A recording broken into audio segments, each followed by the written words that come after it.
Olá, meus amores! A nossa aula de hoje é de matemática e vamos aprender o que são números mistos. Então, vamos lá?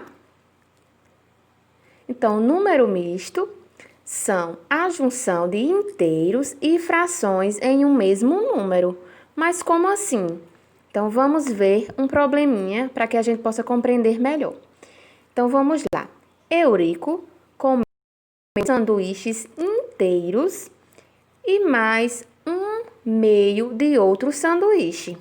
Que fração representa a quantidade de sanduíches que Eurico comeu? Então, vamos entender o nosso probleminha.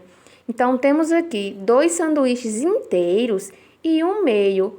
Quanto corresponde um meio? Então, se prestarmos atenção, um meio está dizendo que eu tenho um sanduíche e eu dividi ele em 2 pedacinhos. E ele comeu um pedacinho desse.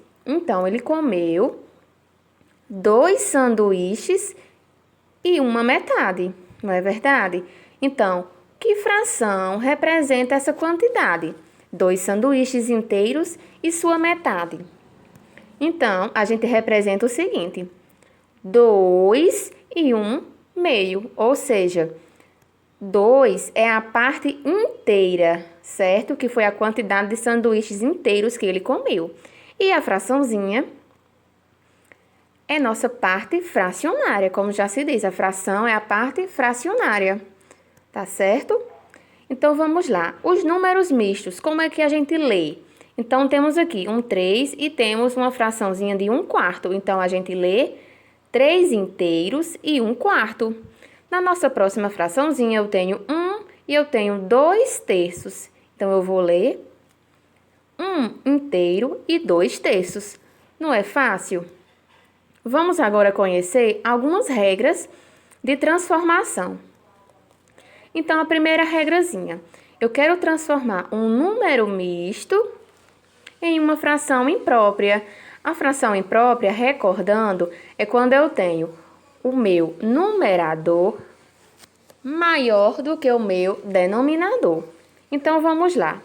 Eu tenho um número misto, que tem aqui 2 inteiros e 1/4.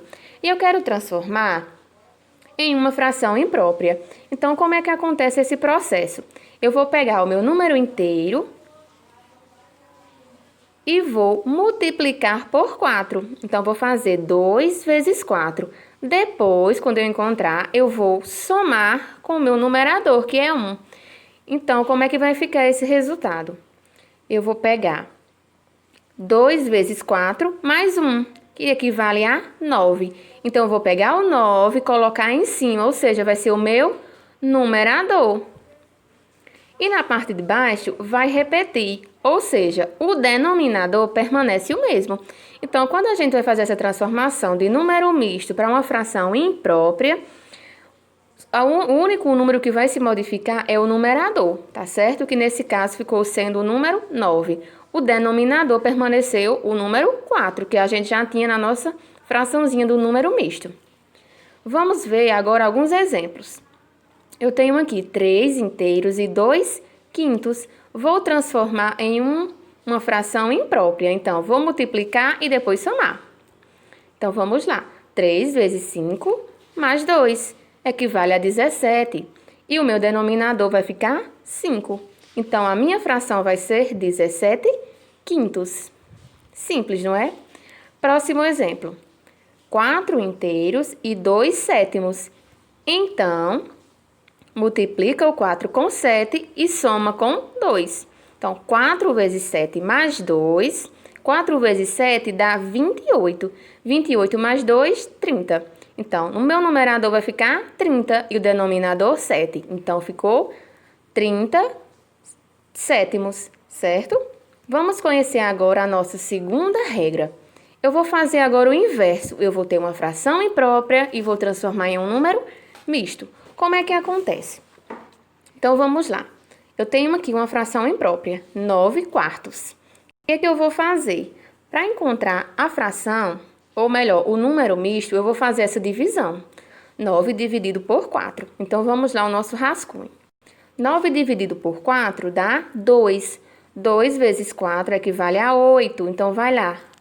menos 8. Então, eu tenho 9, tiro 8, sobra 1. Pronto, fiz minha divisão. Agora, eu vou colocar os números nos seus devidos lugares. O meu 2, que é o nosso quociente, vai ficar sendo o número inteiro. O 1, que é o resto, será o nosso numerador. E o 4, que era o nosso divisor, será o denominador. Colocando esses números em ordem, inteiro, numerador e denominador, temos 2 inteiros e 1 quarto. Vamos ver alguns exemplos.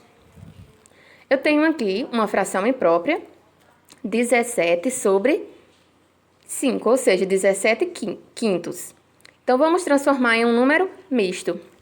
Quando eu faço essa divisão, 17 dividido por 5 dá 3. Eu coloquei em vermelho. 3 vezes 5 equivale a 15. 15 para 17 sobra 2. Então, eu voltei. O 3 eu coloquei em vermelho, que é para a gente diferenciar. O 3 sempre vai ser o número inteiro, porque é o nosso quociente. O 2, que é o resto, será o nosso numerador, e o 5 será o nosso denominador.